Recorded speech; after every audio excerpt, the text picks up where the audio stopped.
Salut tout le monde, aujourd'hui je fais une petite review épisode de cette série. Ça va spoil évidemment, mais pas tout, vous pouvez quand même la regarder sans problème. Je vais résumer les épisodes rapidement, on va pas s'étaler pendant 10 ans sur cette série, c'est juste pour savoir si vous avez envie de la voir ou pas, je vous résume vraiment très rapidement les épisodes, et évidemment je vais balancer les incohérences en premier, donc si vous aimez pas ce genre de vidéo, ne la regardez pas, ça n'aura aucun intérêt pour vous. C'est vraiment juste pour que vous sachiez ce qui se passe dans les épisodes, je vous note les conneries, et puis on passe au suivant. C'est juste pour faire une petite vidéo détente, délire. Allez, on y va. Donc on repart dans le monde de Code Quantum, avec cette suite directe de la série originale. Dans le premier épisode, on nous passe vite fait les événements qui se sont passés avant. Sam n'est jamais revenu du passé, on ne sait pas où il est. Et on a un nouveau scientifique nommé Benson, qui poursuit les travaux de Sam, avec toute une nouvelle équipe autour de lui. Sans prévenir personne, il saute et se retrouve dans le passé, sans souvenir, à devoir aider un braqueur de banque. Il est aidé par sa copine qui prend la place de Hal, en jouant à l'hologramme. Ziggy du présent est en rade, un scientifique slash flamarose essaye de le réparer avec beaucoup de difficultés. Et dans le passé, les braqueurs deviennent poseurs de bombes,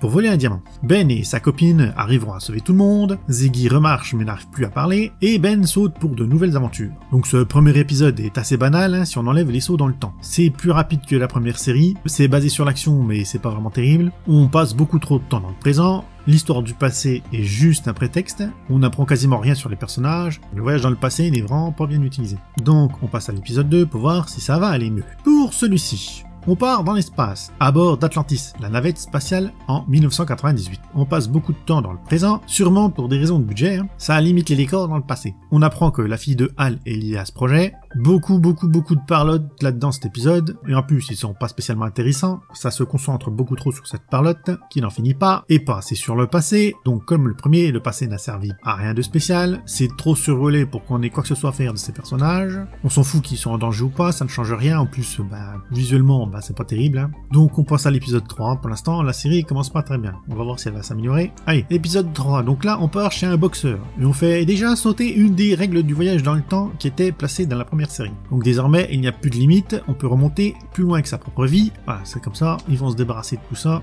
L'hologramme entraîne Ben à la boxe. D'ailleurs, si vous voulez voir une série de boxe, il y a Hajime no Ippo sur Netflix, c'est vraiment pas mal. Et ce sera sûrement mieux que ce truc. Bon, là encore, ça vole pas haut, hein. Le frangin du boxeur a des problèmes post-traumatiques liés quand il était dans l'armée, et Ben est forcément là pour l'aider. Les sujets sont effleurés, bon, l'histoire est pas trop mal, mais bon, c'est vraiment trop survolé pour être intéressant, hein. Et on reste vraiment trop dans le présent, hein, plutôt que pourquoi il est dans le passé, et le fait qu'il doit aider les gens, c'est pas trop... C'est pas concentré là-dessus pour l'instant. Allez, on passe vite fait, on va déjà à l'épisode 4. Donc, et là, on saute déjà dans une femme, sans que la série veut vite rendre normal tout ce qui faisait les épisodes spéciaux de l'original. Et la première guest, avec Justine Hartlett en chasseur de primes. Bon, on échappe aux réflexions à la con woke, hein. Bon, la série jusque-là, elle est pas beaucoup woke, elle y a un peu, mais ça va, c'était respectable, mais bon, là, t'es plus fort qu'eux, fallait qu'ils en fassent. En plus, c'est mal amené, ils auraient dû regarder l'original, hein, qui faisait aussi ça, mais d'une façon plus subtile. Je ne vais trop rien dire sur ça pour l'instant, c'est que le début de la série, ça reste sobre, mais bon. La rengaine de Ziggy qui déconne à tout l'épisode, ça commence à être pénible, ça c'est chiant, et ça y est, il a enfin compris que l'hologramme, c'est sa meuf. L'épisode était sympa, mais sans plus, hein, c'est vraiment pas terrible, hein, et toujours trop dans le présent.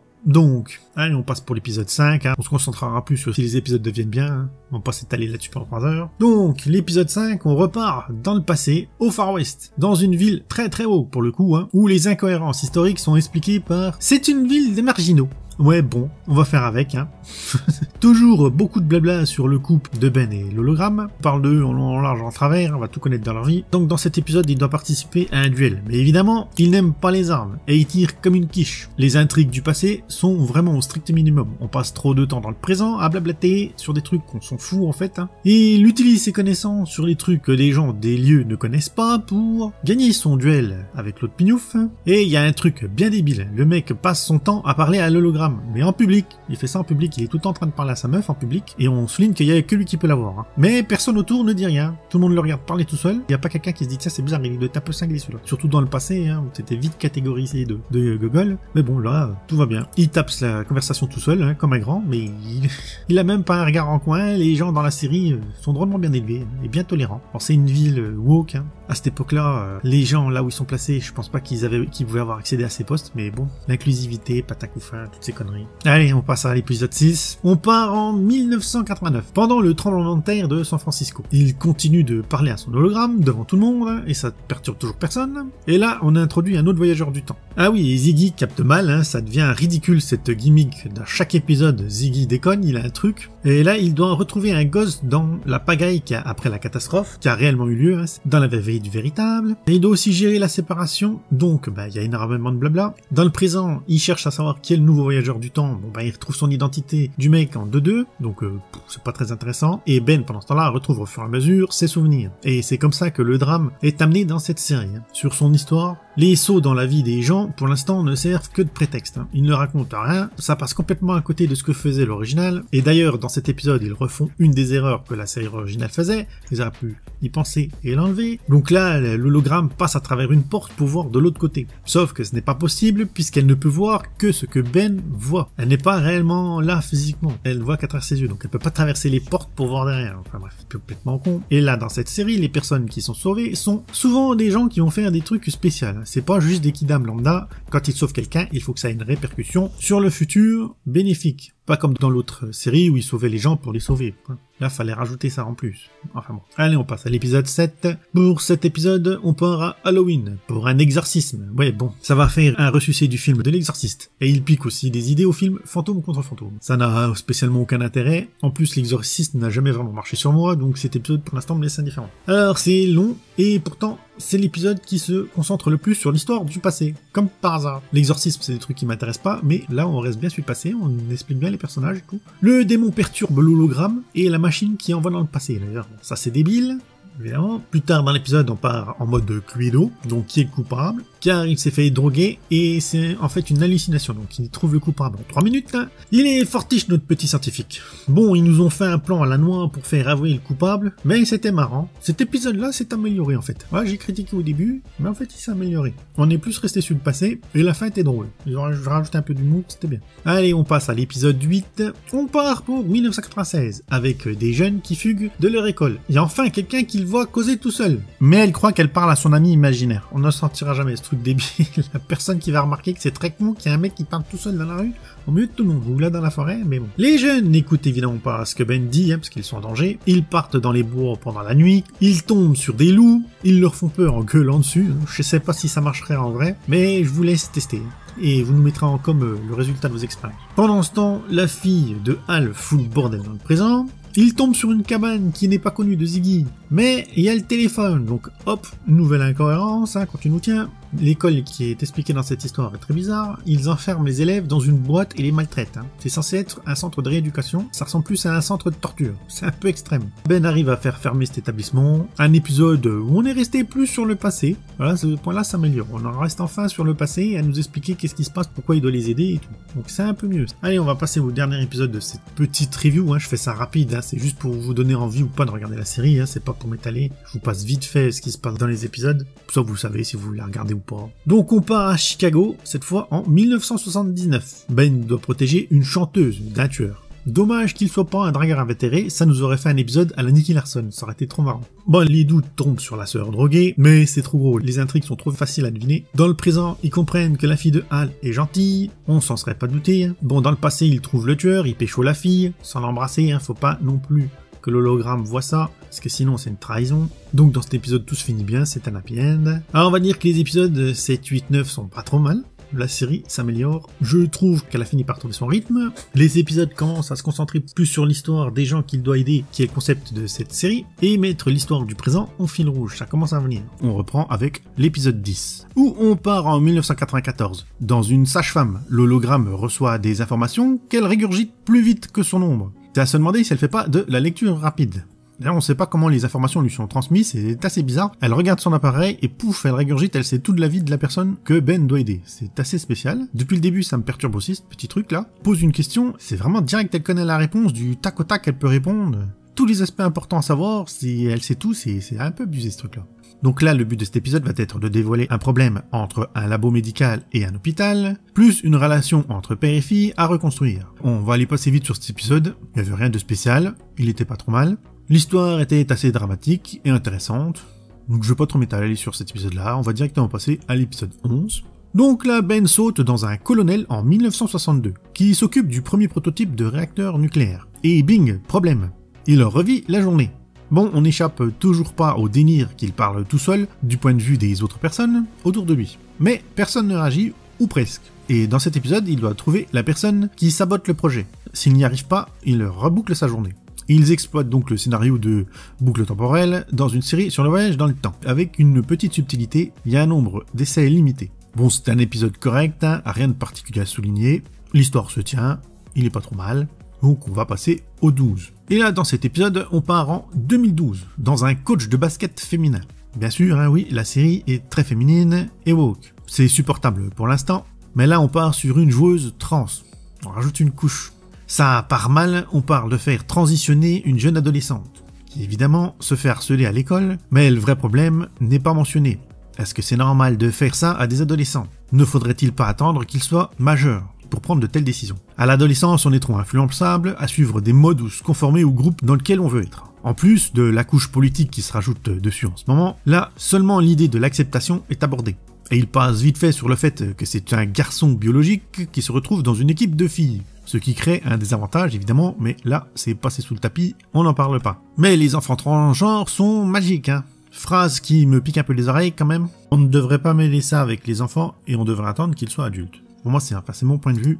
Il balance des statistiques, mais que celles qui vont dans le sens woke, à fond, alors que c'est un sujet pas aussi simple et bien plus compliqué que juste accepter les autres. Le genre n'est pas une lubie, et la prudence devrait être au-dessus de tout le reste. Et laisser la personne elle-même juger de ce qu'elle veut être, en ayant le plus de temps pour y réfléchir, et le moins d'influence possible, donc être adulte. Ouais, j'insiste sur le fait que ça devrait pas arriver avant d'être adulte. Les histoires de transition, ça devient n'importe quoi en ce moment. Par contre là, la série a raison, c'est qu'il faut laisser les gens qui ont fait ce choix en toute connaissance de cause tranquilles. Ils font ce qu'ils veulent de leur sexualité et de leur cul, hein. Ça ne vous regarde pas, et ça ne regarde que... Et on ne devrait rien avoir à dire là-dessus. C'est un truc, personne ne devrait rien avoir à dire là-dessus. Ça ne vous regarde pas. Tant que c'est pas votre cul qui vise, ça ne vous regarde pas.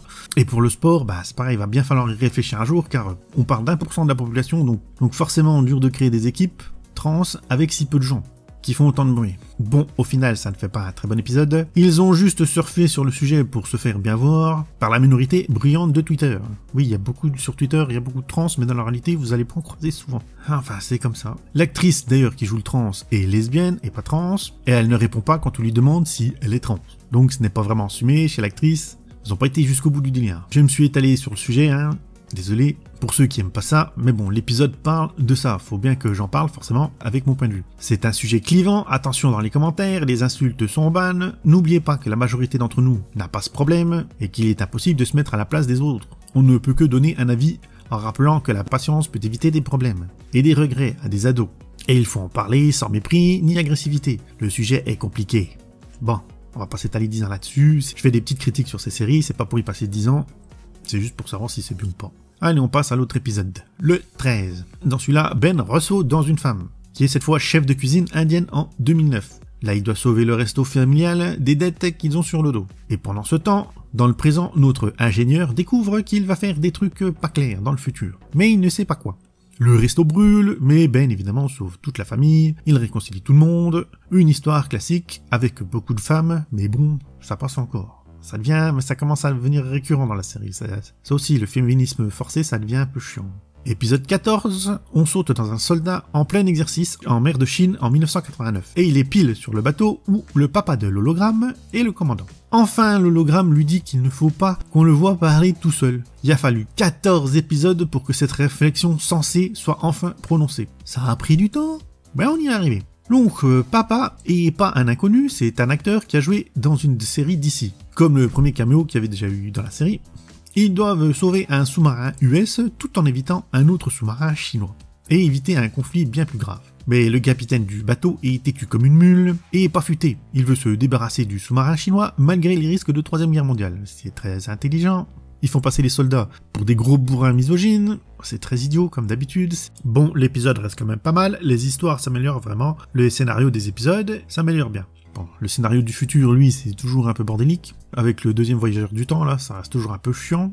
Il reste évasif parce que je suppose qu'il n'y a pas grand chose à raconter, alors ils étalent ça en longueur sur 18 épisodes. Ils n'avaient pas trouvé beaucoup d'idées à raconter, donc ils ont bien étalé tout ça. Donc allez, on passe à l'épisode 15. On ressaute dans une femme. Bon là, ça va être un épisode sur 2, je pense. Hein. Tout ça est fait pour grimer l'acteur en femme. Ça tourne un peu au ridicule, à force. Là, c'est une avocate en 1985 qui doit innocenter un gars accusé à tort. Et là, l'hologramme laisse sa place à sa collègue. Et la pauvre hologramme est perdue, elle regarde son chien à la télévision en pleurant, comme si elle était jamais collée à ses basques en permanence. Et il est lesbienne, donc il s'est réincarné dans une femme et elle est lesbienne. Parce qu'il pouvait pas...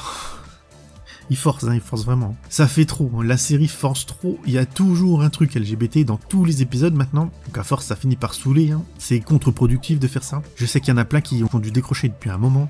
Il faut vraiment passer outre ce truc-là, c'est que ça devient quand même compliqué, c'est vraiment forcé à la truelle. Pareil, Ziggy a toujours un truc, là il est lent, ou il déconne, ou il sait pas, ça devient chiant à force aussi, hein. C'est pénible ce délire avec Ziggy, c'est dur, hein. Encore que les histoires des épisodes sont pas trop mal, parce que la surcouche est pénible. Et tiens, une remarque, la remplaçante de l'hologramme utilise les connaissances du futur pour faire gagner des sous à quelqu'un, avec la ref à Retour vers le futur. Ça c'est pas mal, c'est bien vu. Au moins elle utilise le voyage dans le temps pour aider les gens pour de vrai. Et elle réutilise aussi cet avantage un peu mieux que l'hologramme habituel. Encore une fois, l'histoire est bien, hein. C'est vraiment dommage, cette couche forcée de Hawk à la con, ça saoule vraiment. Allez, on passe au 16. On saute dans un hôpital psy, dégueulasse, en 1954, dans un détective infiltré pour sortir une fille de là. Et c'est l'asile d'Arkham, hein. Ils se sont pas fait chier, ils ont recopié l'asile d'Arkham de Batman. Donc on a un autre acteur à la tête connue, qui vient jouer le médecin des glingos, qui fait des expériences sur les patients. Scénario très original. Et en 2022, ça s'emballe avec les histoires du deuxième voyageur, qu'on ne sait pas si c'est les gentils ou si c'est les méchants. La fille de Hal ne dit pas tout, on comprend pas encore pourquoi cette intrigue. C'est assez pénible cette intrigue à la con dans le futur. Elle est trop étalée. Ils ont vraiment pas grand chose à raconter avec ça et ils étalent de trop. Ça dure trop longtemps. Ils auraient dû concentrer ça sur un ou deux épisodes et basta. Par contre, dans cet épisode, pour une fois, ça finit assez mal pour le personnage dans lequel il a sauté. Il survit, mais il va se demander quand même pourquoi il a une brûlure d'allume-cigare dans le cou. Car oui, dans cette suite, les gens ne se rappellent pas ce qu'ils ont fait pendant que Ben occupe leur corps. Alors que dans l'original, si. Donc ça crée un problème. Si les mecs ne se rappellent pas pendant plusieurs jours ce qu'ils ont fait, comment ils font pour continuer dans le bon chemin ? On voit ça à la fin de l'épisode d'avant, là, avec le militaire. Quand il quitte le corps du militaire, il se demande qu'est-ce qu'il fout là. Donc ça crée un sacré problème. Parce que normalement, moi, dans l'original, je me rappelais que les gens, quand ils quittaient, ils récupéraient leur mémoire de ce que Sam avait fait dans leur corps. Ils avaient juste l'impression de pas être aux commandes, mais ils se rappelaient de ce qu'ils avaient fait. Donc là, apparemment, ils se rappellent pas de ce qu'ils ont fait. Donc ça crée un putain de problème dans la série. Mais bon, l'épisode, il était encore une fois pas trop mal. Même si c'est repompé, hein, on voit qu'il repompe sur des films ou tout ça. C'est l'inspiration, ça manque hein, quand même dans la série. Allez, on passe au 17. Alors ici, il ressaute encore dans une femme en 1971. Une hôtesse de l'air pour changer. Le voir en femme doit faire rire les showrunners, ou alors les exciter, je sais pas, allez savoir, j'en sais rien, mais c'est vraiment forcé à la force. Hein. Plutôt l'épisode, il va sauter que dans des femmes. La saison 2, on va s'attendre, ça va être... allez, 3-4 épisodes, il va être une femme, et un ou deux épisodes, ça va être un homme. Hein. Il n'a pas encore sauté dans un trans, ils n'ont pas encore osé le faire. Ça devrait arriver dans la saison 2, à mon avis. Et Ziggy, là, ici, ça devient la méchante IA. C'est très original, on n'a jamais vu ça, hein. Je vous dis, ils repompent les scénarios d'autres films. Donc ils le débranchent, ils doivent aider Ben à l'ancienne en cherchant sur internet. Ce qui pose quelques problèmes de continuité dans le temps. Lui, il doit éviter que l'avion ne s'écrase, le pilote est évidemment misogyne, le cliché à la noix, on les fait tous. Ils vont pas nous les esquiver, on l'avait déjà eu avec les militaires, là on recommence, on met des mains au cul, en plus il a l'air, franchement l'acteur il a l'air con avec ses habits, c'est vraiment ridicule. Il pousse vraiment le bouchon loin quand même. Dans l'original, c'était rigolo, il le faisait de temps en temps. Donc c'était marrant de voir ça m'habiller comme ça, mais là c'est systématique. J'ai pas compté le nombre d'épisodes où il est en femme, mais ça fait beaucoup, ça fait ridicule. Et oh, là il réfléchit et attrape un téléphone pour parler à l'hologramme. Enfin il commence à se poser des questions, là, à dire c'est bizarre que le mec parle tout seul, que personne lui fait remarquer. Donc il commence à essayer de trouver des solutions pour expliquer ça. Parce que parler tout seul à l'hologramme dans le vide, là, devant tout le monde, il tient vraiment une conversation, c'est pas il réfléchit à voix haute. Il parle tout seul, donc c'est un peu débile ce truc-là.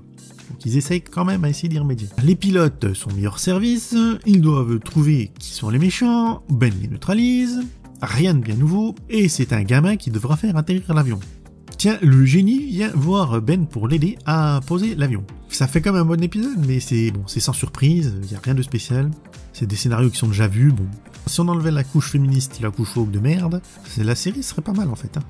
C'est vraiment ces deux merdes-là qu'ils ont collé dedans qui fait chier, qui saoule. Allez, on passe au dernier épisode, le 18. Ben saute dans le futur, cette fois, où Ziggy est en vrac. Il n'y a que notre génie qui est vivant, et il doit lui donner un message. Et paf, la machine le ramène en 2018. A priori, c'est plus Ziggy, le méchant, c'était une fausse piste, c'est le gouvernement. Mais c'est quand même Ziggy qui aide l'autre voyageur. Du coup, c'est une intelligence artificielle, pas forcément très intelligente. Vu qu'elle est deux personnes dans deux timelines différentes, mais comme il y en a une qui est dans le futur, une qui est dans le passé, elle devrait savoir ce qu'elle a déjà foutu. Donc pourquoi elle aide Ben, on comprend rien, c'est pas logique. J'espère que ça sera expliqué dans la saison 2, parce que je pense pas qu'ils vont l'expliquer là. Et cette fois, il a sauté dans son propre corps. Cette fois, c'est pas une femme. Il doit convaincre l'hologramme qu'elle est en danger à cause de l'autre voyageur, envoyé par le gouvernement, pour la tuer. Par contre, qui est le gouvernement? Là, c'est vague. Ça fait juste réflexion de platiste, hein, on dirait un vieux complot là con. Hein, c'est qui le méchant, qui est le gouvernement? Hein, mais qui est dans le gouvernement, on sait pas. Enfin bref. Ben fout un bordel pas possible dans le passé. Ça va, le temps il est gentil avec lui, hein, parce qu'il attend que Ben trouve une solution avant de modifier le présent. C'est ce que je disais dans l'épisode d'avant. Le temps attend qu'il modifie les choses du passé, et eux, dans le présent, ils avaient directement les modifications sur l'ordinateur. Ils pouvaient savoir si l'avion s'est écrasé ou pas. Alors que là, il modifie complètement les événements, il ne va plus au rendez-vous avec sa meuf, il change tout, elle tombe même pas amoureuse de lui là dans cette partie, mais ça change pas le futur. Le futur, il attend que... qui ressaute une deuxième fois, c'est un peu con là. Ils ont créé un problème dans leur timeline, ils créent des paradoxes tout seuls. Et là c'est Magic qui vient à son tour voir Ben pour lui donner un coup de main. Donc chaque personnage principal de la série sera venu le voir dans le passé pour lui donner un coup de main. Là il y a une bagarre entre les deux voyageurs dans le temps, en remontant dans le temps, dans les personnages qu'ils ont déjà incarnés dans les épisodes précédents. L'idée est pas trop mal, la bagarre est pas top, hein. Après Ben il sait pas se battre, c'est un physicien, donc fallait pas s'attendre à du karaté, mais l'idée est pas mal. Et c'est notre génie, en triple exemplaire, hein, s'il vous plaît, parce qu'un seul c'était pas assez, il en fallait 3, qui sauve Ben et le futur. Et la saison se finit sur un cliffhanger. On ne sait pas si Ben a réussi à rentrer à son époque ou pas. Bon, c'est logique, hein, sinon il n'y aurait pas de saison 2, donc je pense qu'il va repartir je ne sais où. Donc bilan de cette première saison. La série a mis 8 épisodes avant de trouver son rythme et de se consacrer plus aux histoires du passé que celle du présent qui n'est pas intéressante et qui est archi étalée et qui n'avance pas. Dans l'ensemble, ces 10 épisodes d'être pas mal. Le gros problème, c'est vraiment la surcouche forcée de woke qui comme d'habitude ne sert à rien, ça fait forcer. Je sais aussi qu'il n'y a pas de personnage principal blanc. Mais bon, pour moi, ça me dérange pas trop. J'ai l'habitude de regarder des films et des séries asiatiques, des films indiens, même certains films d'Amérique du Sud, donc bon, moi je passe vite là-dessus, c'est pas ce qui me dérange le plus. Hein. Et en plus, les woke considèrent les asiatiques comme des blancs. Pareil, le côté girl power est aussi très mis en avant, avec l'acteur grimé tous les 2 épisodes en femme. D'ailleurs, l'acteur, il est bon. Enfin moi personnellement je le trouve bon parce qu'il faut pouvoir garder son sérieux quand même, hein, en étant déguisé comme ça à chaque coup. Hein. Ils ont vraiment mis des habits ridicules. Quand il se retrouve en hôtesse de l'air avec sa petite jupe rouge là, il a vraiment l'air con quoi, avec ses boucles dorées, sa chapeau rouge et sa petite jupe. Ça fait vraiment forcer, hein, ça fait vraiment con. Hein. Ça perd du côté décalé. Vu qu'ils le font trop souvent, trop de diversité tue la diversité. Hein. Je sais que beaucoup ne la supporteront pas à cause de ça. Ils n'aimeront pas cette série du tout, ils ne voudront même pas la regarder. Ils le faisaient aussi avec Sam à l'époque. Ben, c'était quand même plus parcimonieux, enfin c'était quand même mieux abordé. Hein. La série était woke à son époque et il le faisait vachement mieux quand même. Là, ça fait juste forcer à la truelle. On le fait parce que c'est le truc de cette décennie, il faut aller là-dessus à fond, sans se poser de questions. Donc, épisode 1 de la saison 2. Ça commence fort, on est en 1978, très belle année, évidemment. Il arrive dans un avion qui se crache direct. Les occupants survivent, presque tous, comme par miracle. Il y a une caisse à protéger qui a évidemment aucune égratignure alors qu'il ne reste plus grand chose de l'avion. On se bouffe le premier pamphlet féministe de la saison à 13 minutes d'épisode. Ça commence bien, ça donne le ton. Ben n'a plus son hologramme pour l'aider et il enchaîne les gaffes à l'appel. Le mec, il n'est pas capable de se débrouiller tout seul s'il n'a pas sa gonzesse à côté de lui. Et il s'aperçoit que la caisse ne contient que des conneries et qu'on les a envoyés dans une mission bidon. Donc ils partent avec une voiture de soldats qu'ils ont maîtrisée vite fait. À l'arrache, il y a quelques minutes, ils s'arrêtent en route, un des mecs met le pied sur une mine à pression. Et pour le sortir de là, ils vont chacun à leur tour prendre sa place du plus lourd au plus léger. Puis à la fin, ils vont mettre un sac de sable. Donc ça marche dans les séries, mais pas sûr que dans la réalité ça fonctionne comme ça. Cette scène est très ridicule. Et en plus de ça, ils récupèrent la mine, on ne sait comment, c'est pas expliqué, c'est pas montré dans la série, c'est ellipsé, pour faire exploser un boîtier électrique d'un relais lance-missile. Donc, ils arrivent à ce fameux relais, ils installent leur mine, le missile part, ils se dépêchent et font tout péter le truc. Du coup, le missile fait demi-tour et explose le relais. C'est ridicule. Ça commence bien. Cet épisode est tiré par les cheveux. Et là, le mec de l'agence apparaît enfin et il lui dit que ça fait 3 ans que Ben a disparu, alors que pour lui, ça fait seulement une journée. On passe à l'épisode suivant, donc l'épisode 2 de la saison 2. Donc on apprend que pour Ben, il s'est passé 3 ans entre les 2 saisons, alors qu'il n'y a eu qu'1 an. Et dans cet épisode, Ben saute dans une grande mer qui travaille dans une banque. Il y a évidemment un braquage, et on apprend que pendant ces 3 ans, Hologramme a changé de taf. Et aussi, elle a changé de mec, car elle croyait que Ben était mort. Bon, le braquage tourne mal, évidemment. Il y a une femme enceinte. Ben doit la sauver, il la fait libérer. Dans le présent, c'est le bordel pour remettre en route le programme. Ben fait emmener les otages dans une autre pièce, où là, il peut casser une cloison pour les faire échapper. Mais il est dans le corps d'une mamie, je vous rappelle. Donc il arrive tranquillement à défoncer la cloison, alors qu'il est dans le corps de ce mamie. Donc depuis quand est-ce qu'il garde sa force originelle quand il est dans un corps différent du sien? C'est pas logique, ça a jamais été dit, on n'a jamais vu ça dans la série, qu'il gardait sa force alors qu'il est dans le corps d'un autre. C'est complètement con. Bon, il sauve tout le monde, il apprend que l'hologramme a refait sa vie, et c'est dur pour Ben. C'est un épisode de braquage classique, il n'y a pas vraiment grand chose à faire, et à dire dessus. On passe à l'épisode 3. Là, il saute dans un agent du gouvernement qui travaille pour les ovnis. 2 gamines ont un accident de voiture, et c'est soi-disant à cause des extraterrestres. Et Ben doit trouver la vraie raison. La fille a vu un Splinter Cell dans la forêt en 1949, ses lunettes ont l'air un peu trop futuristes et anachroniques pour cette époque-là. Et l'affaire est vite fait résolue, c'est pas des E.T. mais un hélicoptère. Il trouve une base militaire secrète et Ben se fait droguer et il voit des soucoupes. Mais en vrai, c'est pas une vraie soucoupe. C'est le projet de jet rond que l'armée américaine avait conçu. Le truc tout pourri là qui marche pas, il y a des vidéos qui traînent sur YouTube. Si je trouve, j'essaierai de vous foutre un extrait dans cette vidéo là pour le voir. Et donc l'affaire est dans le sac, ils font chanter le général de la base secrète.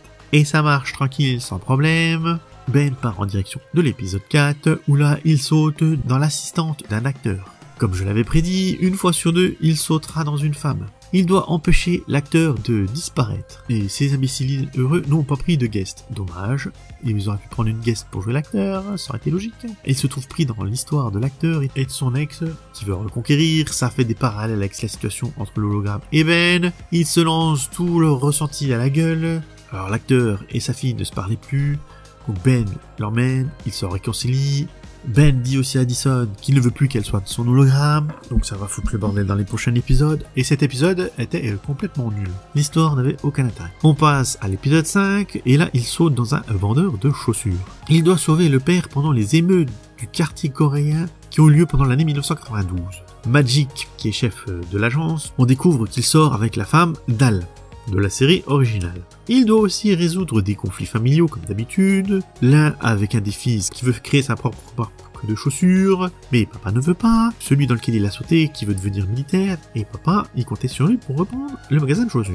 On tape là aussi dans le pamphlet, larmoyant sur le racisme systémique des blancs vers les noirs. Ces discours sont toujours aussi débiles, hein. Hélas, le racisme va dans tous les sens. Il n'est pas qu'envers les noirs, il y a des noirs qui sont racistes vers des blancs qui sont racistes vers les jaunes qui sont racistes vers les blancs, des rebeux qui sont racistes vers les blancs, enfin ainsi de suite. C'est complètement débile de toujours stigmatiser les blancs et d'en faire les grands racistes, c'est très con et ça finit par être pénible. Des cons, hein, il y en a partout, hélas. On se tape, juste quelques minutes après, un pamphlet sur l'alcoolisme, et bien sûr, c'est un épisode chargé en problèmes. Papa se fâche et prend son arme, au même moment son fils rentre et lui tire dessus parce qu'il voit pas clair. Il croyait que c'était un émeutier qui revenait foutre le bordel. Maintenant donc la mission est de sauver le fils, et il va y arriver. Moment émotion, évidemment, Ben Song est coréen, donc ça lui file des souvenirs avec son propre père, et ça finit comme ça.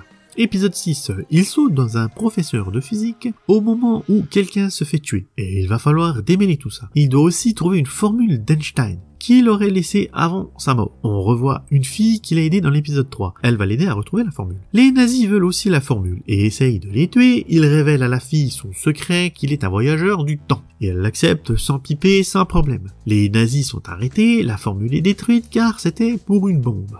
Ben tombe amoureux de la fille et l'embrasse fougueusement au moment de sauter. Cet épisode était pas trop mal, ça passait le temps. Pendant que je comate à cause du virus de saison que j'ai chopé, qui m'a bien terrassé pendant 2 semaines. Épisode 7. Il saute en 1962 dans une femme, qui est une servante, à l'époque de la chasse aux sorcières. Et oui, il a remonté le temps un sacré coup cette fois-ci. il sauve un gamin en lui faisant du bouche à bouche. Il se fait directement accuser de sorcière, les gens de l'époque en tenaient une sacrée couche avec ce délire de sorcière. Du coup, il doit sauver ses miches et les miches de 2 autres personnages. Et là, on a aussi un truc qui se répète trop souvent. Il doit sauver quelqu'un de la mort systématiquement. Ça devient pénible. Il pourrait trouver autre chose, hein. C'est à force toujours il doit sauver quelqu'un de la mort, il doit sauver quelqu'un de la mort. Il peut pas juste le sauver de ses problèmes ou l'aider à trouver sa voie dans sa vie. Là, c'est toujours il doit l'aider à ne pas mourir. C'est un peu redondant ce truc-là. Et tout est prétexte à l'affubler et d'habiller complètement ridicule. Le femme, c'est pareil ça. Ah oui, une fois sur 2 il est dans une femme et une fois sur 2 il est habillé complètement con avec des trucs sur la tête, des couettes, des machins. Ça devient pénible. Pendant ce temps-là, dans le présent, le scientifique disjoncte et se met à faire une séance de spiritisme. Ça ne tient pas debout. Venant de ce personnage, pourquoi il fait ça? C'est complètement con. Même avec son laïus sur le respect des croyances, qui est complètement idiot, hein. On n'a pas à respecter des croyances infondées. Les personnes, oui, les machins de sorcières, tous ces délires-là, il n'y a pas à y respecter. Enfin bref, ils sont mis en cellule le temps de leur exécution, mais ils s'échappent. Et la troisième femme qui était accusée avec Ben et l'autre qu'ils devaient sauver se barre seule en les laissant se débrouiller. Ils réussissent quand même à s'échapper de la ville, l'autre qui les a laissés en plan se fait capturer et Ben rebrousse chemin pour la sauver évidemment. Il invoque la pluie et ça marche. Tout le monde est sauvé, il reprend Addison comme son hologramme, hein, ils sont réconciliés, tout va bien, tout est beau, tout est bien. Et là, on saute en 1961 en Égypte. Donc cette fois-ci, c'est plus dans le temps qu'on s'écarte, c'est carrément en géographie. Il est espion, enfin un espion. Je sais pas si on peut appeler ça un espion, mais bon, il est soi-disant un espion. Il doit établir le contact avec une femme pour la faire sortir du pays. Et là, il retrouve la fille dont il était tombé amoureux dans l'épisode précédent. Elle s'appelle Anna. L'épisode est pas terrible là non plus, hein, c'est vraiment un épisode catastrophique. Et en plus il échoue, et la femme qui devait exfiltrer du pays se fait tuer. Et 2 minutes après, on apprend évidemment que non, elle est pas morte, et il n'a pas encore échoué, donc il la sauve, blabla avec sa nouvelle copine. Hologramme est jalouse et se pose des questions sur sa relation avec son mec présent, et sur ce qu'elle pense de Ben. C'est chiant, c'est vraiment pénible. Donc, ce début de saison est vraiment pas top, hein. On va dire qu'il y a 2 épisodes qui étaient pas trop mal sur ces 8 là. Les scénaristes étaient en grève, ça se voit.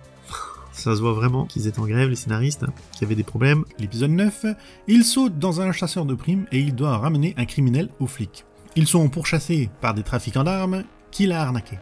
Une bagnole les prend en chasse et il arrive à leur échapper, mais ils ont un accident. Le criminel aide Ben à sortir de la voiture, il est pas si méchant que ça. Ben est blessé, ils vont chez le frère du criminel. Et paf, la femme du frangin, c'est l'amour temporel de Ben. Sauf que pour elle, 9 ans se sont passés depuis le Caire. Et maintenant, elle a un gosse. Et le frère du mec envoyait des ours en peluche au gamin, pour être le gentil oncle. Sauf qu'il a foutu des diamants volés dedans. Ce qui n'est pas très gentil au final, et ça fait péter un plomb à Anna. Les méchants arrivent pour récupérer l'autre andouille, et ça s'avère être la femme qui travaillait avec Ben, bien évidemment. Et les histoires d'armes, on ne sait pas ce que ça venait faire là-dedans, vu que maintenant ils cherchent des diamants. Et du coup, Ben et son grand amour échafaudent un plan à la MacGyver, ils font un piège à la maman j'ai raté l'avion, le criminel s'appelle Kevin, hein, évidemment, le plan fonctionne presque sans accroc, il donne une chance à Kevin de se racheter, il le dénonce pas aux flics, l'épisode était pas trop mal, hein, c'est sympa à suivre, donc on passe au suivant. Donc, épisode 10, il s'incarne dans une gamine de 17 ans qui a perdu son père. Il leur a laissé un héritage, une carte au trésor. À elle et ses 2 sœurs. Ils partent à la recherche du trésor, mais les sœurs ne s'accordent pas du tout. Et il devra régler ça aussi. Ils nous font un petit plan à la Indiana Jones avec la carte. Interlude woke, hors sujet. Une des sœurs veut être ni homme ni femme. Un non-binaire. Sauf que dans les années 50, c'est compliqué. Et surtout, ça casse le rythme de l'épisode, qui était bien. Et il n'y avait pas besoin de ça. Comme d'habitude, c'est ajouté à la truelle. Leurs conneries sont sérieusement pénibles. Ça gâche un peu la série. Bon, elles trouvent le trésor, mais la boîte est vide, avec un message de leur père qui leur dit que c'est la famille le plus important. Elles rentrent et la Ben comprend une phrase dans le message laissé par le père. En fait, le trésor était chez elles, donc elles sont parties en aventure pour rien du tout. Et dans le présent, ça se gâte. Il y a de gros problèmes avec la puce du Quantum Leap. Fin de l'épisode, avec le numéro de la hotline si vous vous sentez trans. J'espère que si vous avez des problèmes comme ça, vous attendez pas après ce genre de série pour demander de l'aide. Bon, allez, épisode suivant, le 11. Il saute dans un caméraman et il doit aider une journaliste à remettre sa carrière sur les rails. Mais un méchant veut l'en empêcher. Et dans le présent, c'est la crise. Tiens, il y a l'acteur John Marshall Jones qui fait un petit caméo. Si vous le connaissez pas, Il a joué dans la série John Doe et beaucoup d'autres séries. Mais si vous voulez aller voir la vidéo sur John Doe, elle est sur la chaîne.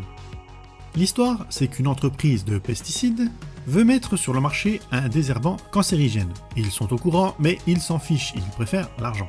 Les directeurs sont des frangins, et l'un d'eux aide Ben à trouver une preuve irréfutable. Il les fait tomber, et la journaliste retrouve sa carrière, et dans le présent, il y a quelqu'un qui doit être viré, et ce sera Magic, le directeur de Quantum Leap. Allez, on passe à l'épisode 12. Il saute dans un pompier, et sauve le fils de son grand amour.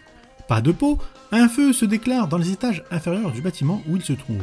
Il doit sauver des pompiers, il évacue le gamin d'Anna. Le feu fait rage, mais le gamin remonte pour chercher les affaires de son père qui est mort plus tôt. Et du coup, Ben et Anna partent le retrouver. Mais Anna se prend une poutre qui s'est écroulée sur la tronche. Et Ben doit choisir entre sauver Anna ou son gamin. Il monte, il va sauver les ouvriers, et il arrivera à sauver tout le monde. Et il fait une référence au film La Tour Infernale, il arrive aussi à sauver Anna, évidemment, hein. Et dans le présent, c'est le bordel, alors qu'ils ont enfin trouvé une solution pour ramener Ben dans le présent. Et on part pour le dernier épisode de la série. Cette fois, il saute dans un pilote de course de NASCAR, le père est malade, mais veut faire la course avec son fils. Et dans le présent, tout le monde se fait virer. Révélation, le grand méchant qui veut fermer Quantum Leap, c'est Jeffrey, le gamin d'Anna, que Ben a sauvé dans l'épisode d'avant. Il veut fermer Quantum Leap parce qu'il tient Ben pour responsable du décès de son père, car Ben avait envoyé une lettre à sa mère dans le passé parce que son père allait mourir d'une crise cardiaque. Ils l'ont soigné, mais au lieu de mourir d'une crise cardiaque, il mourra un an plus tard dans un accident de voiture, ce qui fait que ça n'a rien changé au problème. Mais le père avait trouvé la lettre, il s'est embrouillé avec Anna, et le père était parti en colère, et c'est là qu'il a eu un accident de voiture et qu'il est décédé. Et le gamin, lui, n'a évidemment que cette partie-là de l'histoire, il a cru que sa mère trompait son père avec Ben. Ça a nourri sa rancœur contre Ben pendant 50 foutues longues années, il est devenu milliardaire pour pouvoir contrôler Quantum Leap, retourner dans le passé, et modifier les événements à sa guise. C'est un plan compliqué quand même. Magic et la fille et la femme de Hal reviennent pour sauver Quantum Leap. Ils vont sur le site de la première série. L'hologramme va utiliser la commande que Hal avait pour communiquer avec Ziggy. Bon, Ben va voir le gamin dans le passé. Il habite pas loin de là où il se trouve. Il réussit à le convaincre de l'aider à sauver la vie du père. Ce qui le fait changer et crée un effet papillon qui réécrit l'avenir. Et le gamin devient gentil. Et tout rentre dans l'ordre. Mais reste un souci. Pour faire revenir Ben, il faut que quelqu'un prenne sa place. Hologramme se propose, évidemment. Elle saute et se retrouve avec Ben dans le passé. Et on n'en saura pas plus, car la série a été annulée, alors qu'une saison de plus était prévue, et donc il n'y a pas de vraie fin. Bon, cette série était houleuse. Il y a de bons épisodes comme des mauvais. J'ai pas trop détaillé les épisodes de cette partie car ils sont pas mauvais. C'est sûrement la meilleure partie de la série. Du coup, il n'y a pas spécialement de trucs à dire et ça vous spoil pas trop, comme ça si vous allez les voir, vous apprendrez encore plein de choses. C'est pas complètement mauvais, on peut pas dire que la série est nulle. C'est vraiment la couche de merde qui a par-dessus, qui la rend pénible à regarder. Mais l'histoire sont pas mal en fait. C'est pas aussi subtil que l'original, forcément. Tout a été déjà fait dans l'original, donc là on peut difficilement faire mieux. L'intrigue du présent, elle aurait été bonne si elle avait été plus raccourcie. Là, ils sont concentrés un peu plus dans l'épisode 18. Ils auraient dû faire ça, ils auraient dû faire comme ça, avec un épisode au début qui nous explique tout le bordel. Un épisode en milieu de saison, où pareil, on reprend un peu l'intrigue du présent. Et le dernier épisode où on va jusqu'au bout. Et basta. Ça fait vraiment étaler. Alors ça fait fil rouge dans la série, j'ai bien compris ce qu'ils voulaient faire, mais c'est trop étalé, c'est assez pénible à suivre. Il y a aussi beaucoup de blabla entre les deux tourtereaux, ce qui rend certains passages un peu mièvres. Le jet de... Oui, bon, c'est bon, on a compris, faudra qu'ils avancent avec ça aussi. C'est un peu lourd à la force. Elle n'a pas réussi à atteindre le succès de l'original, mais c'est pas une catastrophe non plus. Ça se suit, on passe pas un si mauvais moment devant ces épisodes. Quelques trucs woke de ci de là, mais ça va, il y a bien pire. Vous allez qu'aller voir le reboot des 400, et là, vous allez avoir votre dose de woke. Donc, si vous voulez vous lancer dedans cette série, c'est faisable. Il y a 31 épisodes, dommage pour la fin ouverte, mais au moins, c'est pas un cliffhanger. Les deux tourtereaux peuvent enfin se toucher, et depuis le temps qu'ils n'ont pas fait zizi pampan, ils vont sûrement en profiter. On peut imaginer ce qu'on veut. Par contre, plus aucune allusion à Sam Beckett. Alors qu'ils ont trouvé un moyen de le ramener Ben, ils auraient pu glisser un mot sur Sam. Et le pourquoi on ne peut pas le faire revenir. Dites-moi pour ceux qui l'ont vu ce que vous en avez pensé en commentaire. Et n'oubliez pas les trucs de YouTube, abonnement. Il y a les abonnés soutiens pour voir les vidéos à l'avance. Et merci à ceux qui le font. Ça vous permet d'être au courant des futures vidéos. Sinon, il y a les super merci pour ceux qui veulent me donner un petit pourboire. Sinon, partagez au maximum les vidéos. Et moi, je vous dis à plus pour une autre vidéo. Bye bye. Entre le passé et le présent, il court, il lutte, c'est incessant. Changer des vies, changer le cours d'un saut.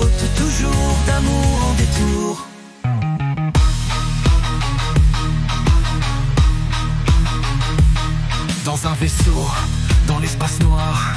Il guide une équipe vers l'espoir. But c'est la boxe, il tape du poing. Un frère perdu retrouve enfin son chemin.